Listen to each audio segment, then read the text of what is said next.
Subscribe कीजिए सखावत Ali TV YouTube channel को, साथ में बेल के निशान पे क्लिक करें लेटेस्ट वीडियोस। अच्छा अच्छा अच्छा वही धन्यवाद देखने लगा।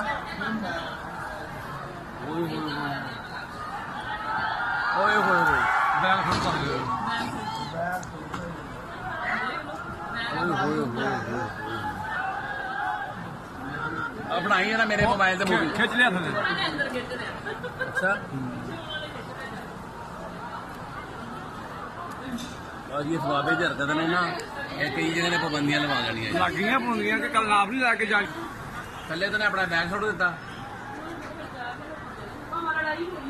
नहीं नहीं लड़ाई नहीं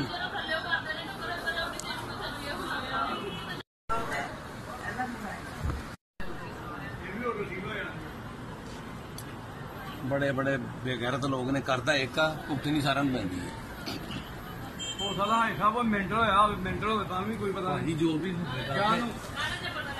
क्या उतरना ना कहना मैं थले जाना उतरना देते हुण ये भी हो सकदा ना ये भी परेशानी कईयां ने लिफ्ट का नहीं पता हैगा।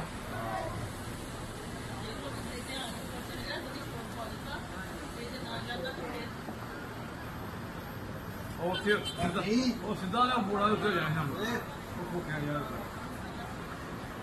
ਉਹਨਾਂ ਨੇ ਆਪਣਾ ਬੈਗ ਵੀ ਉੱਥੇ ਹੀ ਡਿੱਗਿਆ ਨਾ ਸੱਚ ਬੈਗ ਥੱਲੇ ਡਿੱਗਿਆ ਨਹੀਂ ਉੱਥੇ ਹੀ ਉਹ ਬੋਰਡ ਲੱਗੇ ਨਾ ਮਤਾਮ ਦੇ ਉੱਥੇ ਡਿੱਗਿਆ ਉਹ ਬੈਗ ਦੇ ਥੱਲੇ ਚੱਲ ਗਿਆ ਦੁਕਾਨ ਹੀ ਬੰਦ ਕਰ ਦਿੱਤਾ ਲੱਗਦਾ ਹੋਵੇ ਲਿਫਟ ਚ ਫਸਿਆ ਹੋਵੇ ਤਾਂ ਫਿਰ ਮੈਂ ਲਿਫਟ ਤੋਂ ਥੱਲੇ ਨਹੀਂ ਜਾ ਸਕਦਾ। ਹੁਣ ਪੁਲਿਸ ਆਏਗੀ ਇੱਥੇ ਉਹ ਆ ਗਈਆਂ ਗੱਡੀਆਂ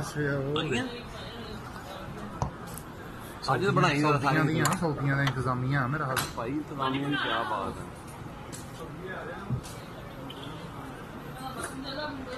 ये तो कामयाबी यार पुलिस भी यार